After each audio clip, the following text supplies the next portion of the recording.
আর বন্ধুরা, আজ আমি আপনাদের সাথে শেয়ার করব মেদিনীপুর জেলার একটা বিখ্যাত রেসিপি মাছের টক।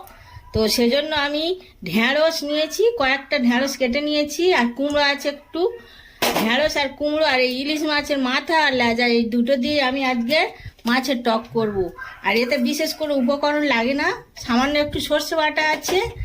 আর যেটা আসল জিনিস সেটা হলো আমসি, কাঁচা আমকে নুনে জারিয়ে রেখে আর আমি আচার করেছিলাম তেল দিয়ে, তার থেকে 2 চামচ তুলে নিয়েছি। এটাই হলো আসল রহস্য। তো এতে প্রথমে আমি এই আমসিটা একটু জল দিয়ে দিচ্ছি, ভিজিয়ে নেব। আর এই মাছটাতে একটু নুন আর হলুদ মাখিয়ে প্রথমে একটু ভেজে নেব, নিয়ে তারপরে আমি টকটা করব। তার জন্য আমি কড়াইতে তেল দিয়ে দিয়েছি, তেল গরম হয়ে গেছে। খুব একটা লাল করে ভাজার দরকার নেই, হালকা হালকা ভাজি। মাছগুলো ভাজা হয়ে গেছে, আমি মাছগুলো তুলে নিচ্ছি।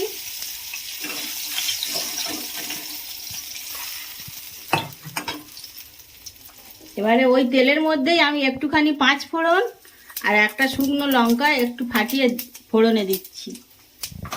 আগে দিয়ে দিচ্ছি এই কুমড়ো আর ঢেঁড়সটা একটু হালকা করে ভেজে নেব। ঢেঁড়স আর কুমড়োটা ভাজা ভাজা হয়ে গেছে। এবার আমি এর ওপর থেকে জল ঢেলে দেবো।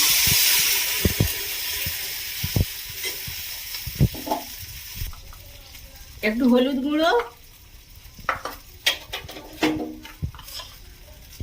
আর 2 চামচ সর্ষে বাটা দিয়ে দিলাম, আর দিচ্ছি একটু নুন। এতে কিন্তু কোনো মিষ্টি পড়বে না, শুধু নুন টক হবে। ওদিকে লোকেরা শুধু নুন টক খায়, আর 24 পরগনার লোকরা যদি না নুন খায়, এই টক খায় খুব একটা, একটু একটু মিষ্টি দেওয়া যেতে পারে। তো আমি এতে আর মিষ্টি দেবো না। এটা দিয়ে ঢাকা দিচ্ছি ঢেঁড়স আর কুমড়োটা সিদ্ধ হওয়া পর্যন্ত, তারপরে আমসিটা দেবো।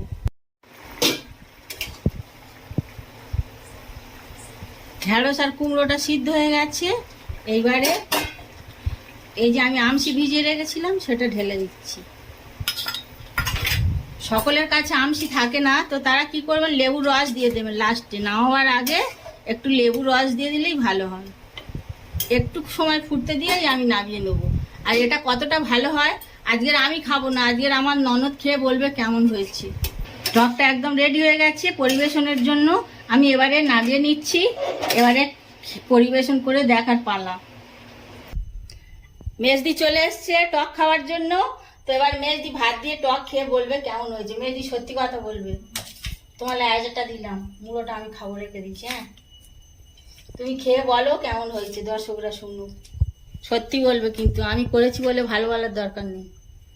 এক মুঠো খাওয়া, আগে খেয়ে বলবে।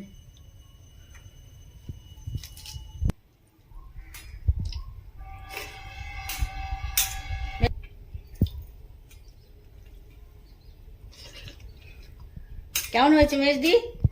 খুব ভালো হয়েছে বৌদি। আর একটু দাও। সত্যি কথা বলছো? হ্যাঁ, আর একটু টক দেবো? হ্যাঁ। তুমি সব খেয়ে নিও না, আমার জন্য একটু রাখবো। আচ্ছা, হয়েছে? হ্যাঁ, আর লাগবে না। ভালো হয়েছে তো?